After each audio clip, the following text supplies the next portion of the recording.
my sewing friends? I have such a big catch up for you. My name is Lisa. You're watching One Lisa's Show. Welcome if it's your first time here, and hello again if you've watched before. Let me start with my most recent make. I have such a long list that I just kind of want to focus and go down the list. This is my most recent make. It is something I've made plenty of times. It's the Deer and Joe Melio, but this one's a little different because I did do a couple of minor adjustments to it. And it is in one of the newest fabrics I've acquired. That was this lovely cotton poplin from Poppy Prints, and that came from my last Think Pink subscription box from Beyond the Pink Door. Yes, I am an ambassador, but this box I paid for.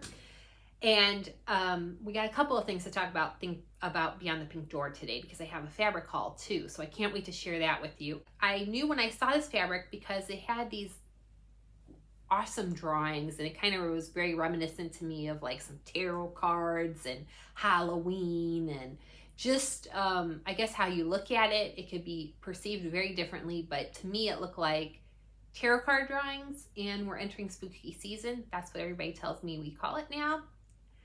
So I wanted to make a nice oversized blouse to go with some navy leggings that I made a couple weeks ago. This turned out awesome. My Deer and Joe Melio, I did the short sleeve, and I'm glad I did because it was 85 degrees yesterday where I live, and today it's going to be in the 80s again. I sized up one size from my suggested measurement size. I also lengthened the bodice by 1 inch at the length and shorten lines, which was like right around the waist.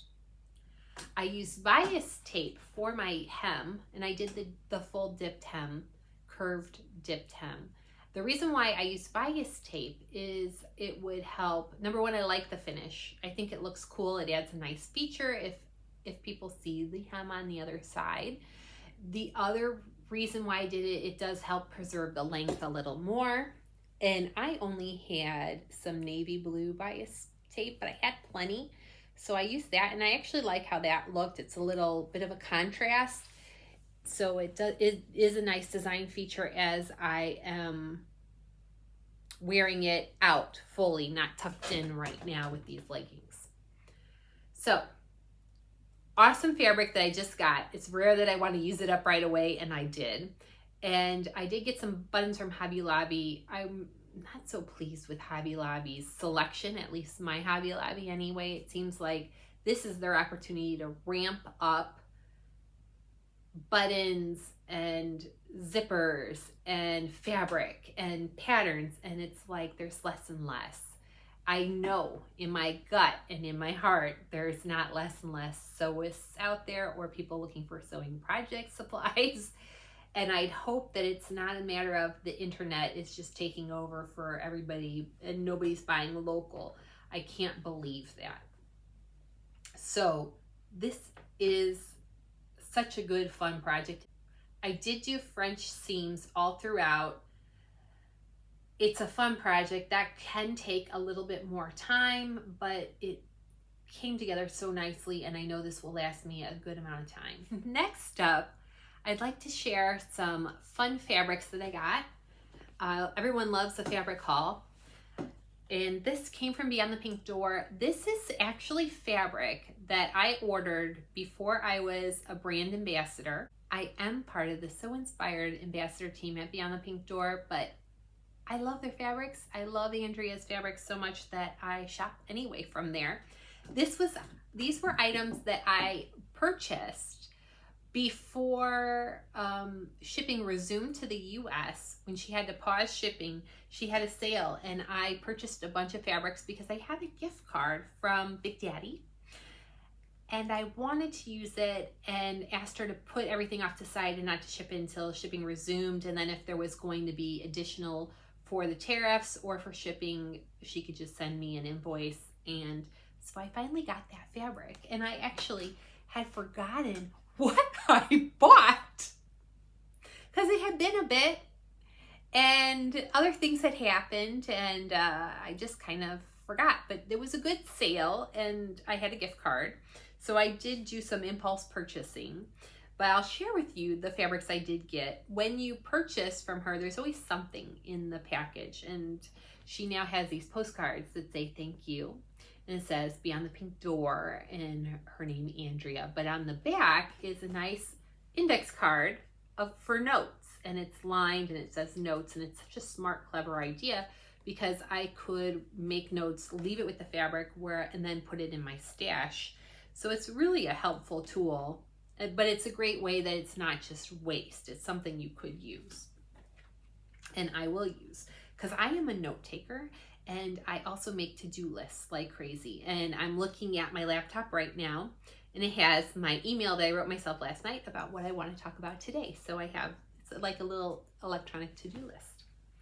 But let's start with, I actually probably should pull these up so I could tell you what they are.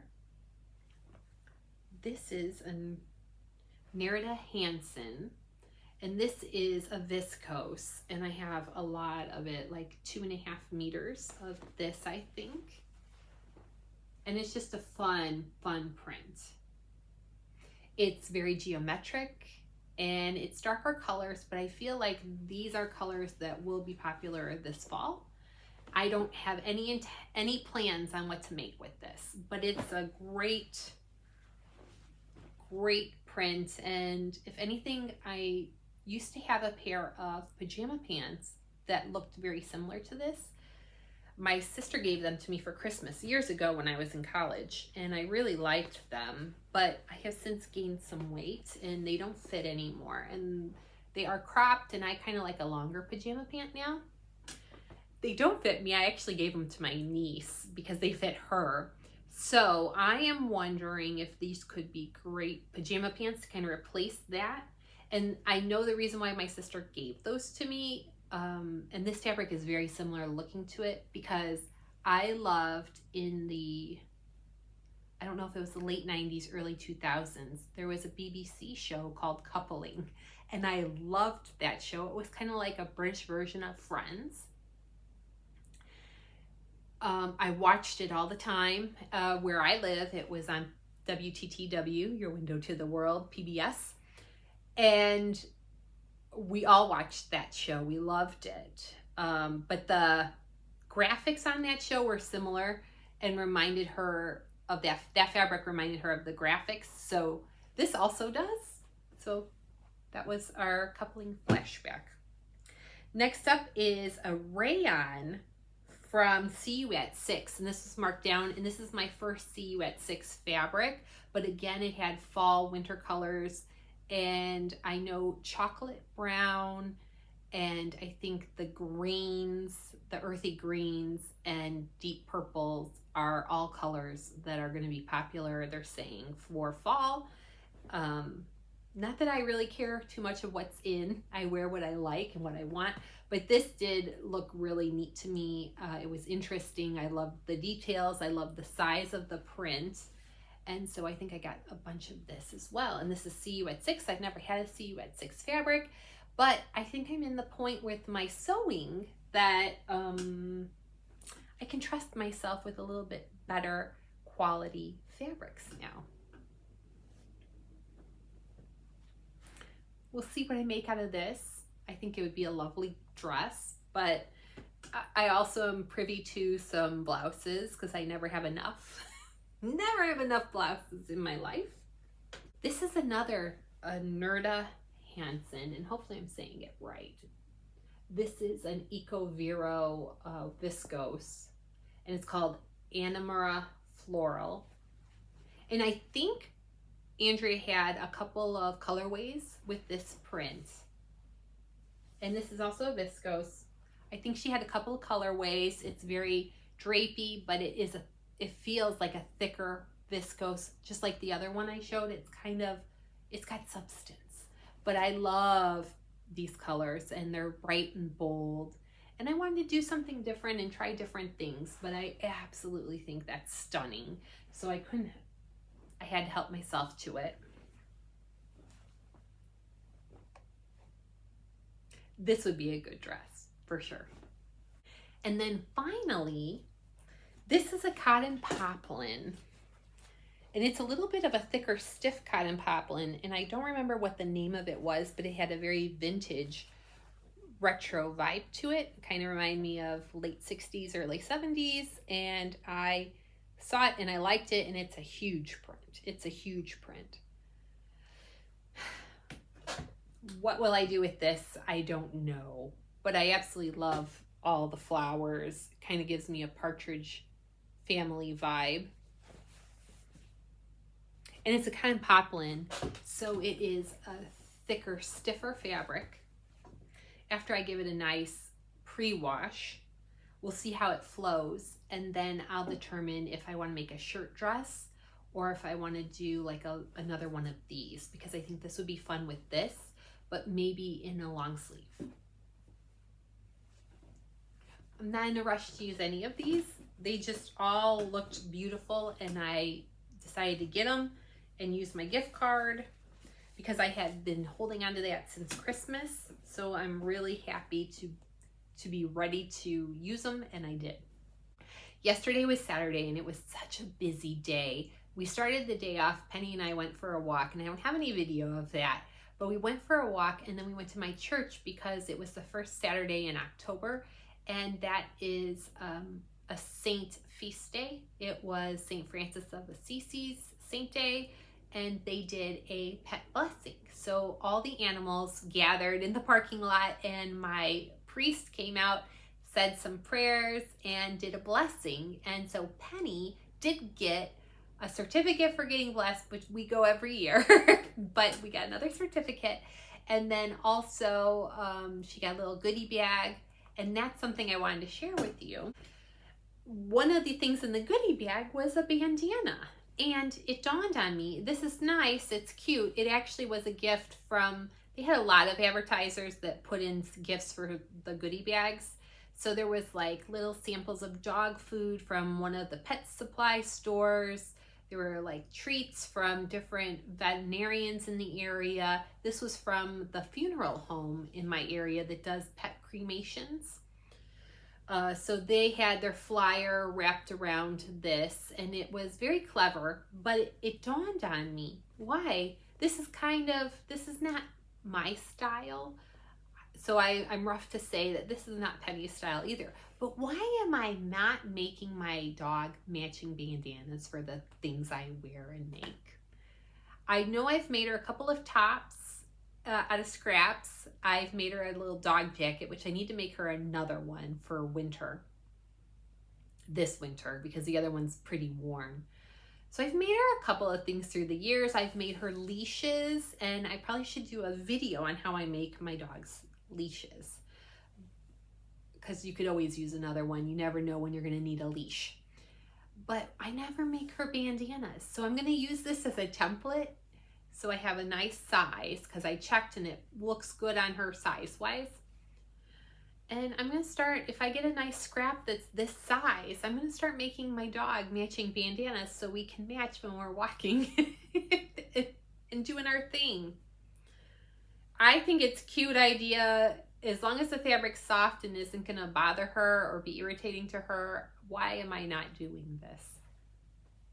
So I just wanted to share that. If you get a nice piece of scraps and you have a pet, why are we not at least making bandanas or a little bow or something for her collar or her head? She wouldn't like a bow on her head, but some dogs, they do barrettes. There we go. And next up Saturday was a quilt show. There was a local quilt show going on, and I couldn't wait to check it out and see what happens at a quilt show. I see people from the UK all the time talking about stitching and quilting shows, and so I was kind of curious. This was local. There were over 100 quilts on display. I'm going to insert a lot of pictures because I took a lot of pictures. It did give me a lot of inspiration. It was the Heritage Quilting Guild in my area. They meet twice a month, every 2 weeks. And it's mostly older women, but there were a lot of older women and older men. There weren't a lot of children there. One of the things I really thought was interesting is when you entered, you paid an admission fee, you got a couple of door prizes, but they also gave you a voting ballot, so you could vote for the quilt you like the most. And they gave you a plastic glove so you could wear it when you were touching somebody else's quilts. That was very interesting, that they don't have to worry about their quilts getting damaged or getting fingerprints or grease marks or dirty fingers touching them. So it helps preserve the quilt and gives you that permission to touch it and feel the quilt and look at the backing. It was quite interesting. I did vote for the quilt I liked the most. They had speakers. They had a couple of vendors there. I didn't buy any fabric. Most of the vendors, there were 3 or 4 vendors that were fabrics. They had raffles. They had an area for things that they were selling. Other things that I want to say is in the little gift bag when you walked in the door, it had this cute little quilted heart ornament, which was really cute. And the quilting inside feels like it's just a piece of felt. But how adorable, what a simple way to make Christmas gifts too. So that was cute. And also gave me a little Kleenex holder. They even put Kleenex in it. Very cute, handmade, hand stitched. So everybody that entered got something fun. And this is just a really simple design, but very cute. And it will go in my bag. And this will get hung up somewhere, probably in my sewing space or on our Christmas tree this year. I did get information on that Quilters Guild. Even though I'm an apparel sewist mostly, I have done some quilts. I'd like to do more quilts. I have a quilting project going right now, but it's top secret, so I can't share it with you. But I did inquire. That Quilting Guild meets every 2 weeks. It seems it's during the day on a weekday, which I don't think attracts younger people to it, but I am interested. I think there's something for everyone, and I think it might be good to check it out at least and see if I can get involved with a community close to home for sewing, even though I don't do a lot of quilts. Just to be in a circle of others that like to sew could do me well and help me learn more. So I do plan to check that out when they meet next. A quick update on my mom. She had another recent doctor visit. She's going to be doing some physical therapy. So everybody that has wished her well or said a prayer, thank you very much. I think she's coming along great. Hopefully this physical therapy will help improve even more so she can get back to her day-to-day. Penny is back to her old self. She is not in this room with me right now because she hates that ring light, and you probably just saw the reflection in my glasses. But we're walking, we're having a lot of fun, and she definitely is not scared to stick her head in holes, because even yesterday she did it again. No bees, no beehive, but she just loves to stick her head in holes of things or crevices. Just did not learn her lesson. My October plans are already packed. I know it's the first week of October. I have a couple of things I'm making, and they're actually going to be kind of for Beyond the Pink Door. I'm making them for me, but they are projects as the ambassador, so I don't want to share too much with those. But let me share with you something I can. I talked about it before. I wanted to do a vest, and everybody that gave me pattern ideas, thank you so much. I looked at all the pattern ideas, and believe it or not, under my nose, I had a pattern. It was from that giant box I got at that garage sale. And this is an out of print pattern. It is a Sewing with Nancy pattern from McCall's, 9525. And it is exactly what I was looking for. I'm gobsmacked that I actually had something. And it is made it's a simple to sew pattern, and it's an unlined vest pattern. It does have 3 lengths, front, back, shoulder yoke. View A has a drawstring waist, there's trim, there's a front zipper closure, front pockets, zipper closures. So one view has blanket stitch detailing, which I'm not interested in, But this was the fabric. It's a quilted fabric, so an unlined vest, this is perfect. I think I'll adjust what I need to, but it does say it's all different sizes from 8 to 22, small, medium, large, and extra large. And it takes about 1.25 yards for the version I want to make. And if I don't want to make the longer one, I want to make the shorter one. I think I'm going to have to get some bias tape, bias binding. But this is the fabric. This was, I think, from Joann's when she was going out of business. And it's about 1 yard, or maybe a little more than 1 yard. And on the back, so it's like a sage green. It's like a grayish sage green. And on the back, it's like feels like a nylon-y, shiny black, or like a lining.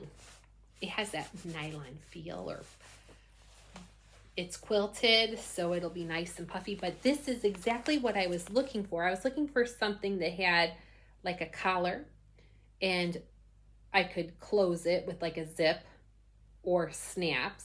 So I'm open, but I've never done a separating zipper, so this could be a fun project.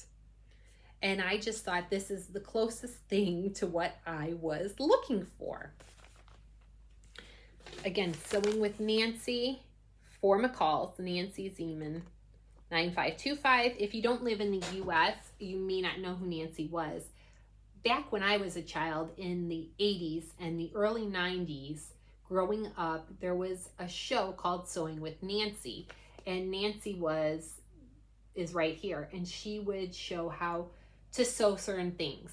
And it was a show that was on like our local public broadcasting stations, PBS. So this pattern is from copyright 1998, Sewing with Nancy. I remember watching Sewing with Nancy. My mom would watch Sewing with Nancy. It would be on in the background in the house on the weekends. And I remember back then thinking it was kind of boring because she was very monotone, but she did have some really good projects and we did watch it. And when I say boring, you can watch some of them online now and they're great. Same as Bob Ross. Used to think he was boring, but he was like part of the background to what made our generation so awesome. Because nowadays I can watch old reruns of Bob Ross and I really enjoy it. There's something very comforting about watching what you watched as a kid, even if it wasn't up your alley back then. You still watched them. We also only had like 10, 12 channels back then. So this is hopefully going to become this. And that's the one project I can share with you. I'm very excited. This is an out of print pattern. I had gone through a bunch of patterns, probably about 50 patterns, and I was checking what to put on my Etsy shop to destash and what to keep. And this one, I was like, how did I not see this? Because I had checked all those suggestions and everybody's suggestions were great and would also be awesome vests as well and perfect. But this way I don't have to purchase something and I'm using something I kind of technically already did purchase. And it hopefully will work exactly how I want it to. So I think the trim will be like a black zip and black bias tape for the finishings, just to kind of match everything. We'll see. I gotta take another trip to Hobby Lobby, possibly Michael's too, or Walmart, because there's not a lot out here to help me find these pieces. I might check WayWack. That could be a backup, but I can't wait. I can't wait to get started on this vest.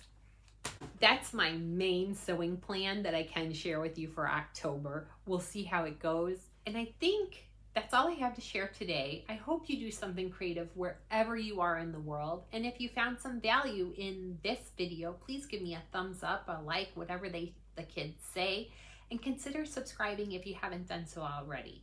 I want to do a special shout out to one of my viewers who emailed me and emails me every so often.